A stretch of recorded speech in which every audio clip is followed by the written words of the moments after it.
Hey everyone, welcome back to Bros and Shows. I'm your host, Josiah, aka Mauler67, and with me, as always, I got my buddy, I got my pal, I got my brother Austin. Austin, how you doing today?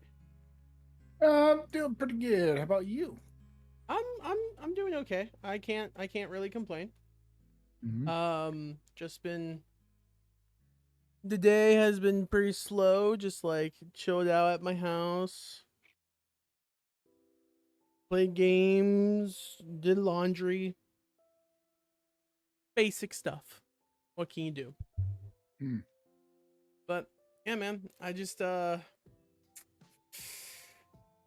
of living, doing what I gotta do. Except I did Hmm. have a weird thing happen when I woke up. I woke up to Molly like playing with something on the ground. And I was like, yeah, no, that's cool, solid. And I lean over the bed to see what she was messing with, and it was a dead mouse that she caught, and she's just Oh, sitting there with the mouse like rattling it and chucking it everywhere. And I was like, well, nope. And I got up instantly and picked it up and everything, put it in a bag and threw it in the trash and everything of that sort. And I'm like, well, great. She does that, and what she'll do is like if she catches something, she'll always bring it up to my room. Um, and so I'm like, well, that makes me now I can't touch Molly for a while. hmm. Because you don't want none of that crap. Maybe give her a shower or some sort. Just make sure that nothing's there. But she caught it, she killed it. Like that's what you want whenever you have a cat, Like if something like that comes in your house, you want that out. And because our house is older and doesn't have like proper ceiling on like doorways and everything, that's unfortunately an inevitability. Like I can't do nothing about that. I'm Hmm. just glad that Molly's really good at catching them. So yeah, that was my day. Other than that, just play games. What would you do today, mate? Oh, I had a really busy day. Actually, we Ooh. um we went swimming with a bunch of our friends, and we just got back not even a little bit ago. We Mm-hmm. went out to eat, and then we were on our way back, and then we hit some traffic. And I was like, no. So pretty much, I was busy all day. Like I went to work at 9 o'clock in the morning, and then I get off at noon, and then we left at like 1 o'clock, and then went and met them at this pool. Then we went swimming, and then they were like, "Hey, need to talk to Disney about some Disney trip," and I was like, "Okay," and they're like, "Then we're going to this restaurant." So pretty much that's all I did. So that and just this whole week's been kind of busy for me, trying to get everything like situated, figured out about my school and all that fun stuff. Yeah. So yeah, Mm. no, pretty much. Yeah. Well, that's the thing. At least you got here. A little late, but that's whatever. Like that Hmm. doesn't matter too much. We're still trying Yeah. to like get a rain on the new Yeah. schedule. Like we got so used to Wednesdays Yep. that we either forget or something else comes up, and then we're like, Yep. hey, let's just watch something else to like Hmm. push it forward and whatnot, and we'll do this and we'll do that, and then we're just over here being like, what's happening, man? Yep. Life. It Life, happens. exactly, life. Yep. Um, yeah. Speaking of which, this week we're doing Xmen 97. So last week we said we were going to do Being Human season 4.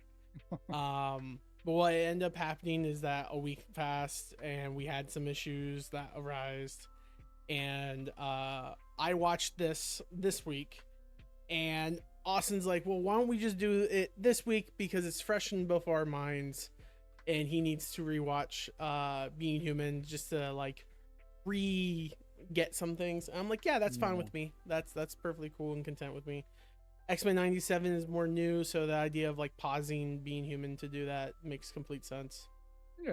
Um, but what can you do? That's what we're doing, and that's how it is. So sorry if anyone who's normally watches us who hasn't seen this yet, feel free to like come back later and watch, or at Hmm. least hear our thoughts and our opinions on it.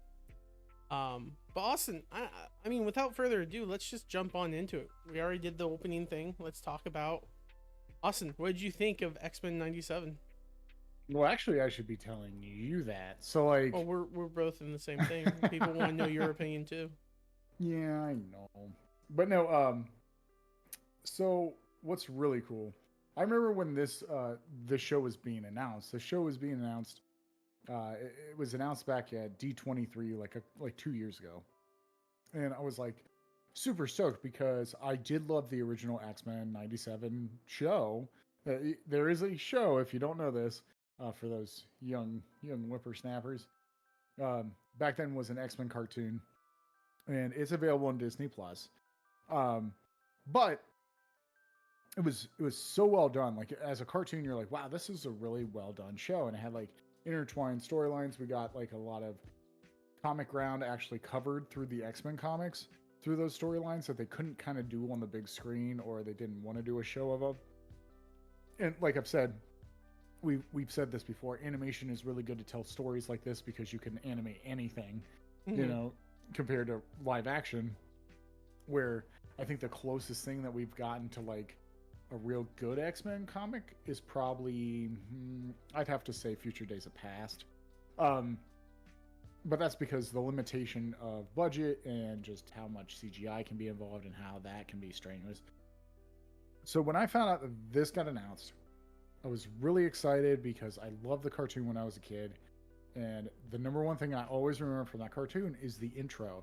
And I was like, for the love of God, don't touch the intro. You know, like don't change the intro. You can like add to it. I'm fine with that. I was so happy that they didn't touch it. They added like a guitar riff in a way, and I actually enjoyed it a lot.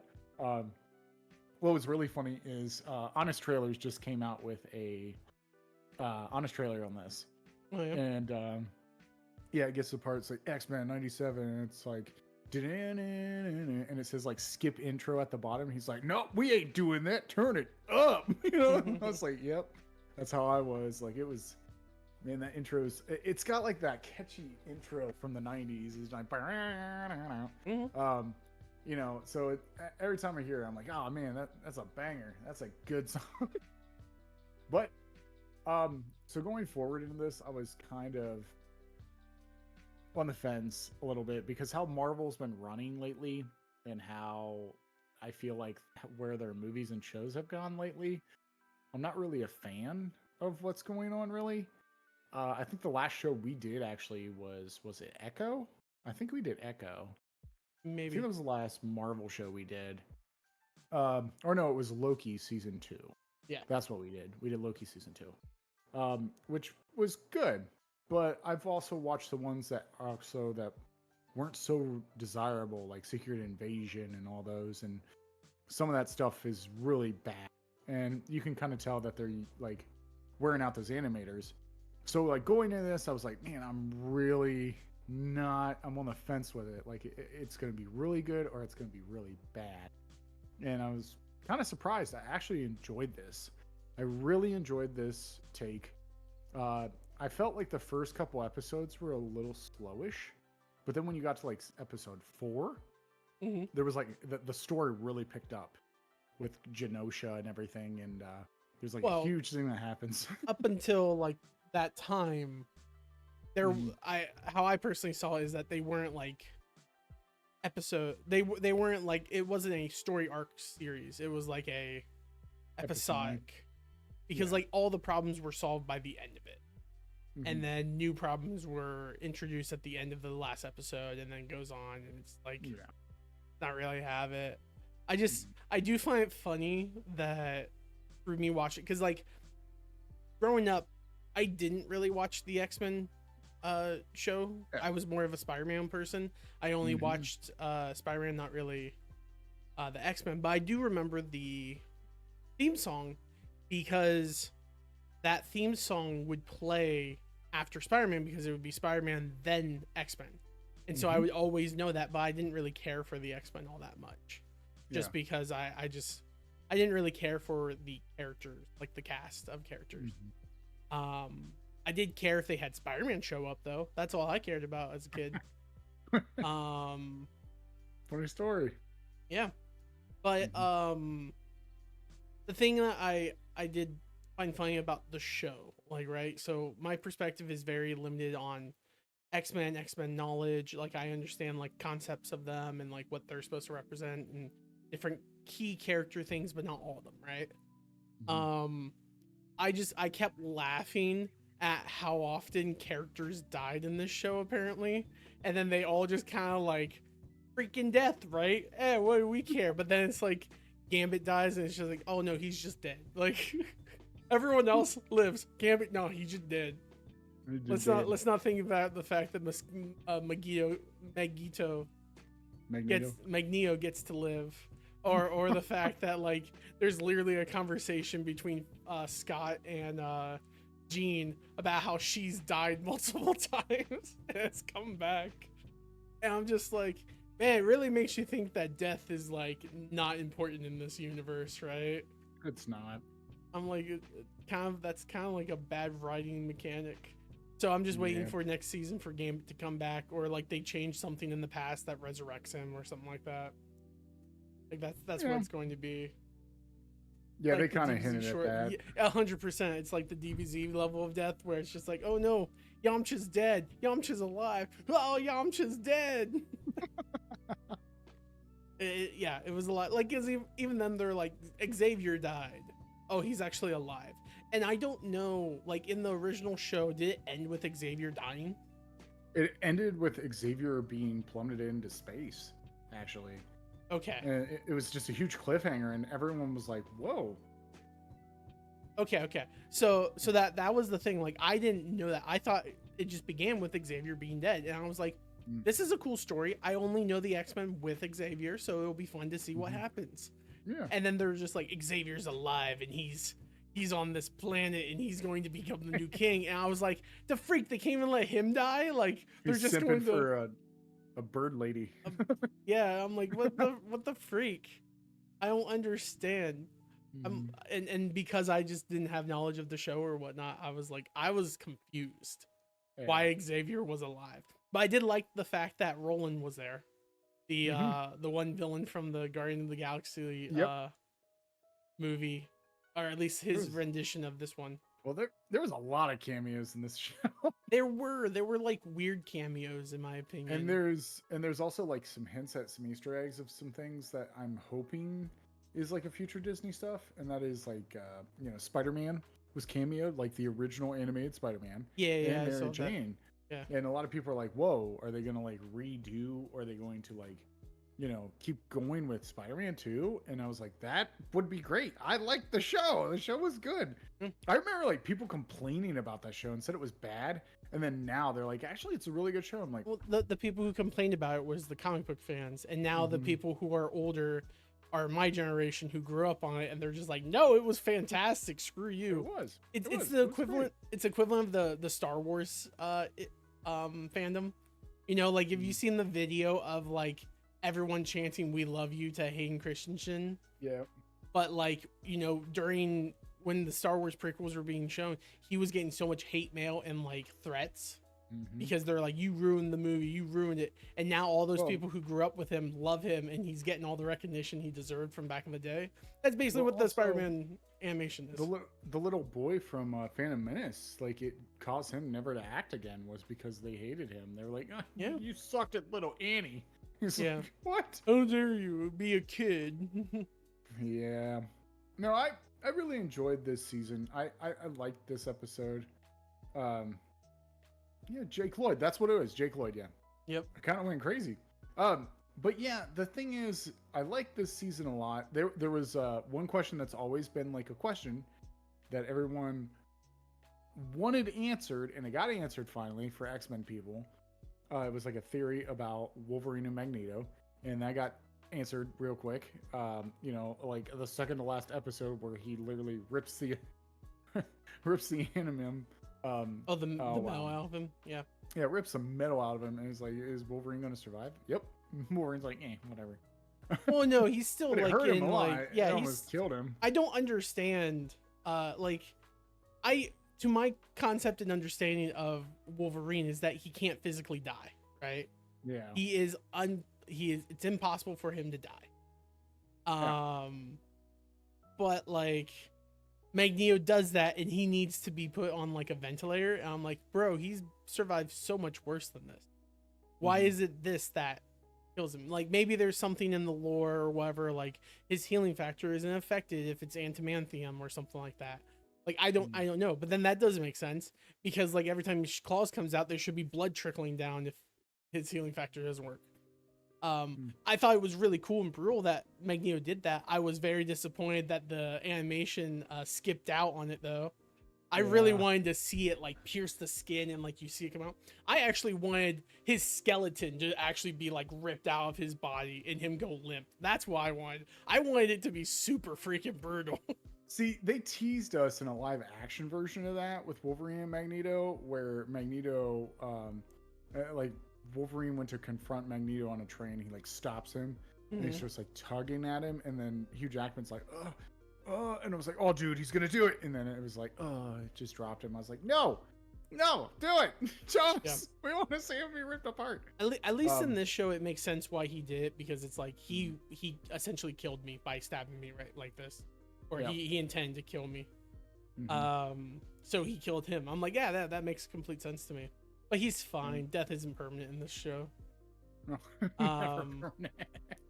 Yeah, I just. But E equals extinction, though. E equals extinction. Extinction, yeah, like extinction, that 3 times. Yeah, 3 times, yeah. So like the whole Genoa thing, when like Remy does die, sorry, I'm calling him what Rogue calls him. Well, Gambit, death is a social construct. But no, that episode is when I feel like the series really picked up. I feel like it was like becoming like an overarching story instead of those episodic episodes, because that episode wasn't my favorite episode, but it was like, hey, this is starting to pick up. We're getting like a bigger story arc. I think they did really well with this. I liked as a X-Men fan, I enjoyed this. I liked the little poke they did at the live action movies, where he's like, what were you expecting, black leather? And I started laughing. I was like, oh my gosh. I was like, yep. We also, you know, a lot of people don't know about the Rogue and Magneto love, because you don't really see it in the movies, because Rogue isn't really in the movies too much. I watched a TikToker, like he's like a big fan of them, and he like explained a bunch of like Xmen 97 information that like context would be good, because again, I had no context, so I needed this. One of the things he mentioned was about how like Magneto's powers basically nullifies, like gives enough space that she can touch but not like have power drainage, so he's the only person she can ever touch. And I'm like, that's cool. I mean, that's an interesting thing to say. And then like the other thing he mentioned is how Cyclops' eyes aren't actually lasers. It's like a portal to like another dimension with a bunch of energy. So he just opens his eyes and they're portal beams. But it would be cool if that actually mattered in some degree. They did the last time on X-Men. They did. They didn't do it this. Yeah, they did. Oh wait, yeah, they did. They did. That's right. They did it in each episode last time on X-Men. Yep, that's right. I think my only like get up I had with the show in a whole, right, is sometimes it felt like the show completed itself in a weird, like, quick way. Like whenever Jean's like, there's another Jean, they're all like, oh, and then by like 10 minutes in that next episode, they're like, the baby's gone, I'm leaving, you're the real Jean, bye. And it's just like, you what? And then it's like, now I'm evil. Like, yeah, move on they get so used to death that it's like, hey, we gotta keep moving.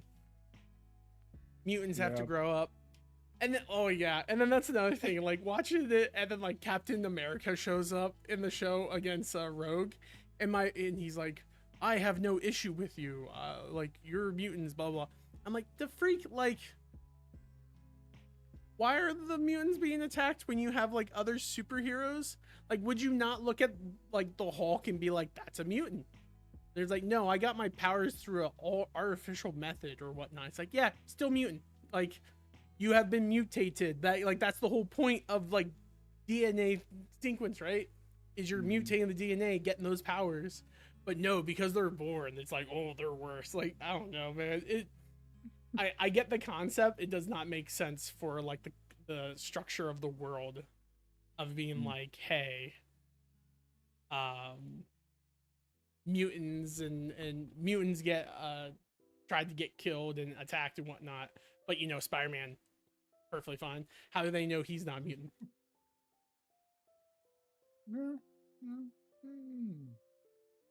I agree. Yeah, yeah. It would be. Um, the ones that were born mutant to be considered Posers. Yeah, yeah, that's true. Yeah. I don't know. It's just something that I'm like, you know, with them being separated as series, the worlds make sense, but whenever they're like all together, it doesn't make as much sense to me. Like I remember when Spider-Man was hated by a large number of people, but loved by a lot. And then there's a point where he joins the X-Men. And I remember when that happens, I'm like, are people going to call him out for not being a mutant? Or are people going to call him out as being like, he's been a mutant the whole time, we hate you now? Like, nothing. I don't know. So I just didn't care all that much. Yeah. I tried not to think about that stuff. Because you're doing deep dive. Yeah. So, funny story. Okay. What did you expect when Rogue like dropped that dude? I didn't expect that to happen. It didn't make sense to me. It like, didn't make sense to me either. I made sense that she wanted to kill him. It did not make sense that no one else could have done anything to stop it. Jean literally could have controlled, grabbed him. Beast could have jumped off. Anyone could have done anything, but they all just were like, oh, it makes sense that Wolverine didn't do anything because Wolverine was legitimately like, hey, she did what we all wanted to do. Heck yeah. Like, but like everyone else who was like, how could you do that? Blah, blah, blah. It's like, they just need a reason for him to die to become the super dude. Yeah, because when I said that, I was like, you know, why'd you do that? It kind of reminded me of, what was it? The confrontation with the comedian and Dr. Manhattan. You could turn the bullets to freaking confetti. Snowflakes. Confetti. You didn't. You just watched. You just watched. I'm Jeffrey D. Morgan. This is the best character I've ever done. No, yeah, I was that was the only thing that kind of like was like, well, I didn't expect that to happen. I didn't think it was going to happen, but it did. But yeah, I was with you on that. I was like, well, those people complained about that, but they didn't do anything. Yeah. You know, and I don't know why. Also, what really puzzles me about this show though is why Professor would leave his school to Magneto. I mean, it makes sense. Like it was legitly like the reasoning that Xavier says it to like Scott and all of them is like, I wanted you all to like have your own lives and everything that sort. The thing for me, I wish that like he would have said it to him to some degree, where it's like, look, I know Magneto. I'm his yin to his yang. Without me here, he would feel compelled to live right by me because I know him. He's my friend. He could have just said that and it would have solved all that issue. But instead he's like, no, I wanted you two to have a good life. And like, I believed he would do good. Like no, just, if you could just say that, like, I know that like with me gone, he would be a better person. But I did not like how the end Magneto still became a bad guy. Like they still roped him into the bad guy, zone. And I get the concept of it, but I just really wanted him to like show the world that like, hey, I may think, you know, I may be right in my perception that you all are horrible people doomed to like kill us and everything of that sort, but even I can put that aside for what Xavier wants. And instead it kind of falls apart the second that Xavier is alive. The only thing that I think the reason why he left it to him, and it's my crazy conspiracy, but I believe it, I think he loves him. I think he like straight up like is in love with Magneto. because Well, that's not like true, Austin, because he was going to get married to a random woman in the I don't galaxy. know, man. I don't know. Oh. I like I just, cover up. I'll be honest, dude. I don't understand. I don't understand at this point if Xavier knows that there's other like like spaceships and galaxies out there or whatnot. Why didn't he just work with like Magneto to like shuffle everyone up to like the moon or somewhere for them to build their own utopia and like have a mutant planet? Because if the United, like, if the world wants to be pieces of trash and like do that, like, I'm sure there's a lot of mutants in the world who's like, heck yeah, let's go to space. Space sounds awesome. Your own I don't know. Genoa. Yeah, like make Genoa a planet, and then Yeah, it's see, like great. a lot of people didn't know what that was actually, like what Genoa was or what it was supposed to be. Like a lot of people didn't know what it was. They were like, "Oh, it's just a safe haven for mutants." Yeah, but people that have ever watched the movie Logan, you know, they actually talk about it where they're like, "Hey, we're gonna go to Genoa, like it's this mutant safe haven place," and like you know they have like the comic books. The girl carries those comic books around. It's like, oh yeah, this is why I want to go because this is where all the mutants are. Mm-hmm. But I don't know. I enjoyed the show. I will say that, but there was something missing with some of the story beats. I did like. I think my favorite episode had to be, would be, the episode with Jubilee and her friend where they get stuck in the video game. You like that episode? I was kind I of like that episode. the only thing It that I was liked about goofy. that episode, like that was an episode when I was watching. I'm like, okay, this seems to me like them being like, hey, we need a filler episode. We want it to feel like the original series, so we want these one-off episodes and everything of that sort. Yeah, let's just do it. Jubilee is now officially 18, so all those creeps can get over themselves. We'll have her play a video game. We'll make her do a video game based off of the old arcade Xmen game that used to be around. Like, Yeah, that's all it was. It was just a nostalgia Xmen arcade game I loved it. reference. It was great. It was a great episode. It didn't have to tie in with anything. It was just great. It was like I'm a computer generated Jubilee AI that has went rogue and jumped out of the system. Mad Maxed it. Yeah, Mad Maxed it with cool 80s So coloration. when I watched that episode, you know what I was thinking the whole time? Wreck-It Ralph. Yeah. With the King. Turbo-tastic. I was thinking like whenever she's like, I'm 18, I'm like, wait. So if you're 18, you were born in 79, right? Am I wrong there? Because if it's 97, 8 goes down to 7, 8, 7. I don't know what year she was born, but I always thought that she was an 80s kid, right? Because she looks very 80s. She doesn't appear 90s to me. And then like the show is like she's 18. I'm like, why does she have such an 80s aesthetic to her? Or maybe I'm wrong and it's not 80s aesthetic and that's Well, a she 90s grew aesthetic. up in. Well, no, she grew up in the 80s. She would have been grown up 10. in the 80s. She didn't Yeah. grow up in the. That's growing She up would've in been- the 80s. No, Austin, hold up, buddy, hold up. I was born in 92, right? Do you call me a 90s kid? I wouldn't Well, call no. myself a 90s kid. If You know she's why? 18, then she was born in. She was born in. Also, maybe we shouldn't do math on. I'm terrible. You're terrible. 1997 minus 87 minus 8. 1970. She 78. so she was 10 when 90 started, right? Yeah, she was 10 when the 90s started. She was 10. So she grew up in the 80s, like I said. She did not grow up in the 80s. Austin, I was born in 92, right? Yeah. Do you consider me a 90s kid? I don't, because I don't remember anything of the 90s. You know where I grew up in? 2000s. I was a 2000 kid because that's what I remember. Because that's whenever my brain was fully cognitive and I was getting introduced into the zeitgeist and everything. She's a 90s kid.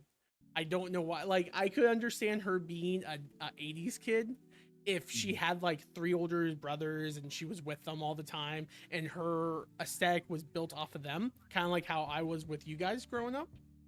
Because like I didn't really care about like wrestling or anything of that sort, but you all did, and so I cared about it and I dressed up and did all that stuff, and I know the wrestling things.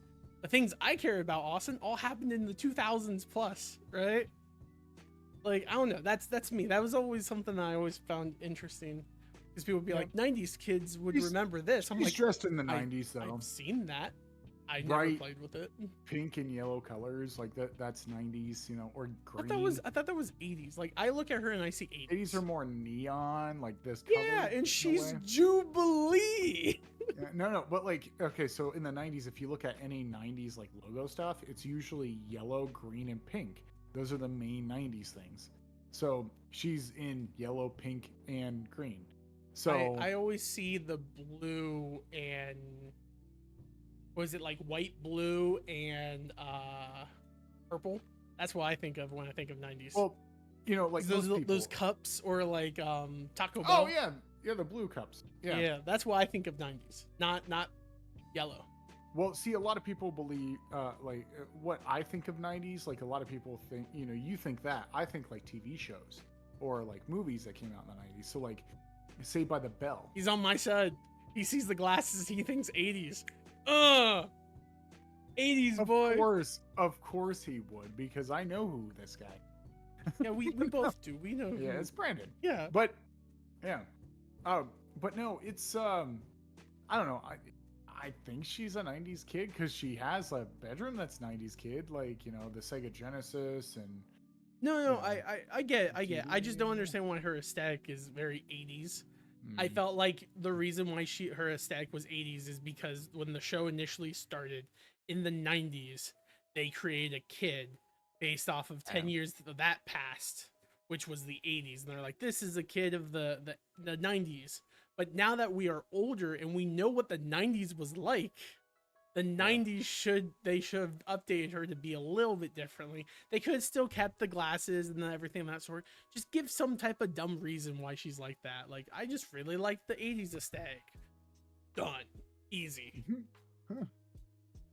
But no, it was solid. I felt bad for Gambit. And then like he dies. It's just like, well, I guess she doesn't have to worry about picking someone now. Yeah, one of the best dialogue of the show was actually Remy and Gambit and Rogue actually talking about how she couldn't touch him. She like does that yell, like she's like, I can't touch you, Remy, you know, and like he was like, I know, mon ami, you know. I was like, dang. Also too is there was I wanted to bring this up to you. Did you find that it was a little weird when morphs into Jean Grey at the end and like tries to comfort Wolverine? Okay, here's the thing, right? Morph was my favorite character this whole series. Oh man, I love that guy, dude. All of the jokes he did, yeah, he's a mutant version of Beast Boy. Turning into Jean, yeah, kind of. I did like that when he went to comfort Logan. I liked when he went to comfort Logan, he turned into Sabretooth, and then they fought. Like, he's like, that's how Wolverine deals with stuff, is like he gets it out of his system. I also did not like how whenever they were fighting at the World Embassy and the dude turns to shoot at him and he turns into Colossus, and then it stops the hit, and then he jumps and turns into someone else to attack him. I'm like, why would you change into anything except Colossus? Yeah. Like, you blocked the bolts, you know? Like, transform into something that's really good, you know? Like, what's really funny too about this show, that when the show just came out, all these people like took to Twitter and was like, this show's woke, and I'm like, get out of here. I was like, Xmen has always been that way. Like, you know, it's always been about like civil rights type of deal. It was like an entendre on civil rights. Yeah, you know? it was all of that. It was very much like repress individuals choosing to do good despite the I did like the fact that Beast kept making references to very prominent like individuals, right? Hmm. Like he referenced Martin Luther King Mark whenever Twain. Mark Twain. I don't know about the Mark Twain one. Mark Twain's a little problematic. He referenced Mr. Rogers. Yeah, he did. You know what I wanted to do? I didn't do it, but I wanted to. I wanted to Google when Mr. Rogers said that and see if that happened before or after 97. That was before. I assumed it was before, but it would be funny if Yeah. they quote Mr. Rogers, but they didn't realize that that quote came out like 2 years after he said it. It's like, oh, Beast Ooh. went in time. That Yeah. makes sense. Well, Yeah, I mean, and it makes sense. I mean, they do. By the Oh end yeah, of this, because the timeline's kind of weird now. Like, because we got, was it like, who was all there? It was Rogue, Nightcrawler, and Beast Boy and Magneto and Beast Xavier. Boy. Sorry, no, what's Death Night Stalker, Nightcrawler. Nightcrawler. Yeah. As the other, and then in the future they just have Cyclops. Cyclops and Jean. Yeah. And then I guess that's Cable. It's who they see there. Which Yeah. was Cable always their kid? Correct. Okay, He was. that I never A lot knew of people that. didn't know that, and yeah, a lot of people don't. And then like that happens. Like, oh yeah, but they actually And also, did They- Cable always have psychic powers like Jean? Mhm. Okay. Why They doesn't always he have, have like, the the cool eye eye beam thing with in Deadpool. Deadpool 2. he better. I would love it if like in Deadpool 2 he references this show as being like, I was just there doing this, and this, and then I'm here, and then it's like, oh, it's the same Well, Cable that or would be Cable. Deadpool 3. That'd be Yeah, Deadpool, Deadpool 3, yeah. but that's what. Yeah, Because well- Deadpool 2, the Cable was already on that. So Oh yeah. yeah, it was Josh Brolin. But he actually referenced that his mom was Jean Grey, like in Deadpool 2. A lot of people don't know that, which is weird because someone else told me that too. They were like, "Yeah, I didn't know that," and I was like, "Really?" I think I it's was like- because like growing up, two things I realized. Mhm. I didn't know Bishop and Cable were from the future. Yeah, yeah. A lot of Growing- people also get Bishop and Cable mixed up because they look the same almost. It's not even that, right? It's yeah. legitly like whenever I would watch the show, I don't think I ever saw episodes with them in it. Mhm. And so when they showed up, my brain was always like, oh, okay. They're either the same character or different characters. They're just doing different things. I don't know. I just never made that connection that they were from the future. But I mean, that's cool. I don't know why they're X-Men if all they do is just jump in the past to like change small little things. They're like, hey, look, we're back because we fudged up. Like things are still bad. It's like, does time even function correctly? Because shouldn't you all be different each time you come back? Or Yeah. is it like Dragon Ball Z rules where once you come back, like you're never going back to the past. You're just going to a different dimension that has yet to reach that point in time. Mm. Like that makes sense. Like there's a reason why Trunks kept coming back and he's like, no, I'm not the same Trunks you know. I'm from a different dimension. That Trunks went home and did good things and saved all the stuff. But me, I know, sell bad. Like, So bad. Oh, and that's man. But yeah. yeah, no. Yeah, Cable and Bishop were from the future. I remember there's a episode in like the original X-Men Mhm. where Wolverine actually sends he's supposed to go back in time to stop Apocalypse from happening, which we got to see Apocalypse at the end of the series. He was like holding I didn't her- know who he was, but I recognized the blue on him. I'm like, I've seen the blue before. I know that's like a villain. Of Well, some sort. we've had two apocalypses. So we have two apocalypses from two different dimensions. So we have the one from the Egyptian apocalypse in the past, and then we have like a future alternative where he's like grabbing it and he's like destruction. You know, it was like, oh, hey, Apocalypse, he's back! Yay! Everyone loved him. Like, you know, but the thing is there was a part where like Wolverine was supposed to go back and stop Apocalypse from happening, and then he ends up throwing Cable in, and yeah, that's pretty interesting. But yeah, it's funny because I remember growing up too that there was a lot of stuff that I forgot about with the series because I only watched it one time, and so I went back before this came out and I watched like the whole season, the whole series. And the series is like really short too. It's only like I think it lasted for like almost like two seasons, and they're short seasons. So like you would expect a cartoon like this would go on for a while, but a Yeah. lot of cartoons didn't do that, and this was one of them. So that's why I'm kind of excited because they left off, uh, like they left off for a season two. Of course, they did with Apocalypse and everything. So I'm really excited to see what they're going to do with this. And also too is we got Deadpool 3's coming out. Everyone's excited for that too, and this is a great part of the hype. So a lot of people know, there's gonna be a lot of X-Men references in probably the new Deadpool. So like if people watch this, they'll probably have some references to like X-Men most 97 or likely. stuff. Because they already announced like a couple like people have spotted in like the new teaser that came out like a day ago. Like Juggernaut is back, and like Lady Deadpool was spotted in the trailer, and it's like, oh yeah, but yeah, so I'm excited to see where the X-Men goes because we're probably not going to get an X-Men movie for a long time because it's a lot of work. Yeah. That, and it's hard to like get rid of like the original X-Men that was like Patrick Stewart and Hugh Jackman and Ian McGregor are always great people. They're great actors, so like it's hard to recuperate that. So I think they're just going to stick with just the cartoons, and I'm fine with that. I like X-Men 97. I hope that they go forward with it.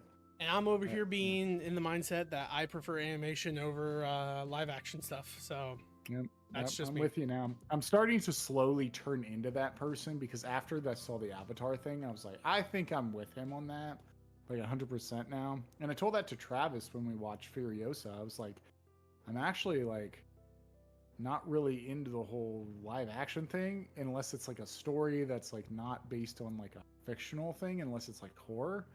I don't really like it anymore because it's too computer animated a lot, and it takes me out of the story a little bit. When like CGI is the big killer for me. Yeah. Like things that are super CGI. Now, to be fair, I did notice it a couple times in the show when they had 3D images being used for the character, like animation style, and that kind of made me like, oh, I don't really like this.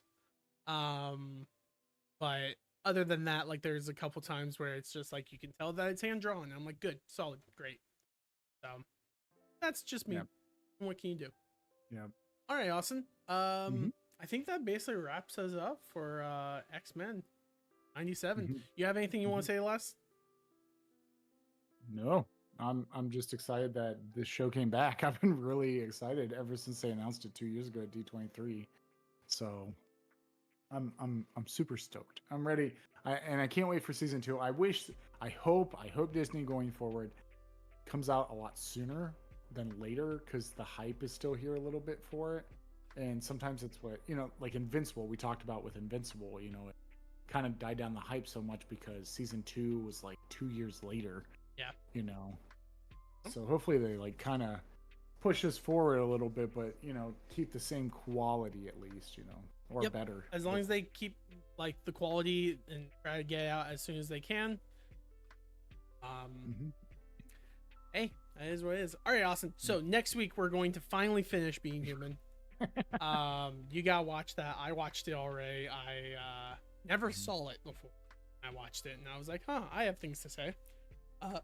So it will be fun and interesting to do that with you next week. Austin, thank you so much for joining me on this episode of Rosen Shows. Yeah. And thank you all so much for stopping by, and thank you so much for tuning in.